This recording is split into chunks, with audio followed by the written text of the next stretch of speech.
So good morning everyone, welcome to our channel. और आज के इस वीडियो में हम कवर अप करने वाले हैं difference between Old English and Middle English.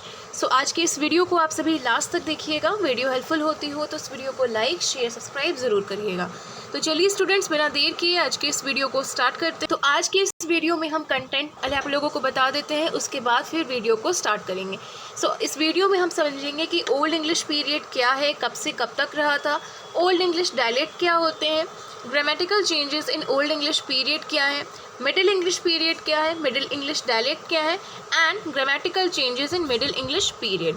तो ये सारे चीज़ बहुत ही इंपॉर्टेंट होते हैं अगर आप लिंग्विस्टिक ऑप्ट करे हो। तो चलिए बिना देर किए इस वीडियो को स्टार्ट करते हैं। तो सबसे पहले हम जानेंगे ओल्ड इंग्लिश पीरियड के बारे में कि ओल्ड इंग्लिश पीरियड ये है क्या। देखिए, the period extend from 450 anno domini to 1066 anno domini known as Old English period. कभी भी आपसे पूछा जाएगा कि ओल्ड इंग्लिश पीरियड हम किसे कहते हैं, तो 450 एनो डोमिनी से लेकर के 1066 एनो डोमिनी पीरियड को हम लोग ओल्ड इंग्लिश पीरियड कहते हैं। ओल्ड इंग्लिश पीरियड को हम लोग एंग्लो सैक्सन भी बोलते हैं। इस बात को आप याद रखेंगे। It may be asked in the MCQ also कि आप एंग्लो सैक्सन किसे कहते हैं, तो आप वही लिखोगे ओल्ड इंग्लिश पीरियड। ठीक है। The Angles, the Saxons and the Jutes have started filtering in England during the 5th century। 5th century में ये हुआ था। These tribes set up 7 kingdoms called as Anglo-Saxon Heptarchy. Anglo-Saxon gave Britain a new name, England, the land of Angles, and a new language, English, the language of Angles। अब इसके dialect क्या क्या होते हैं, तो Northumbrian in the north comprising the district between the 5th or 4th and the Humber River, Mercian spoken between the Humber and the Thames, West Saxon spoken in the region south of the Thames except in Kent and Surrey, Kentish spoken in Kent and Surrey। इस बात को आप याद रखेंगे।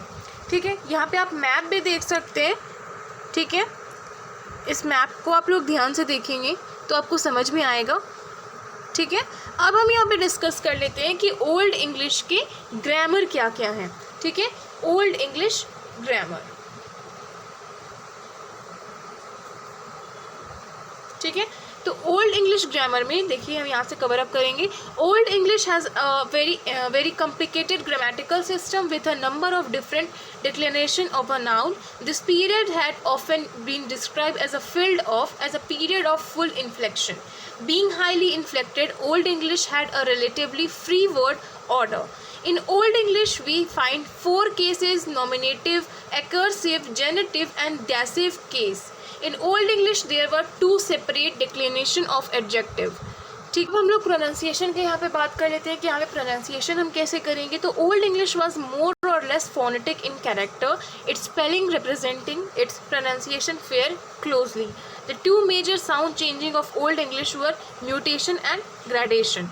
यहाँ पे आपसे examination में पूछा जा सकता है कि 2 major sound changes of Old English क्या है, तो हम बोलेंगे यहाँ पे लिखेंगे म्यूटेशन एंड ग्रेडेशन। ठीक है। अब इसकी स्पेलिंग के बारे में हम यहाँ पे बात करें तो यहाँ पे आप देख सकते हो कि the Old English spelling was phonetic in character and each letter representing a sound and it contain no silent letter. Old English has 7 vowels. ठीक है। कौन कौन से वॉवल्स हैं? A, E, I, O, U, Y। ठीक है।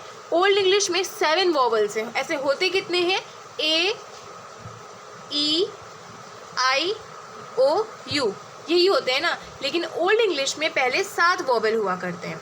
ठीक है। कौन कौन से? तो A, E, I, O, Y। ठीक है।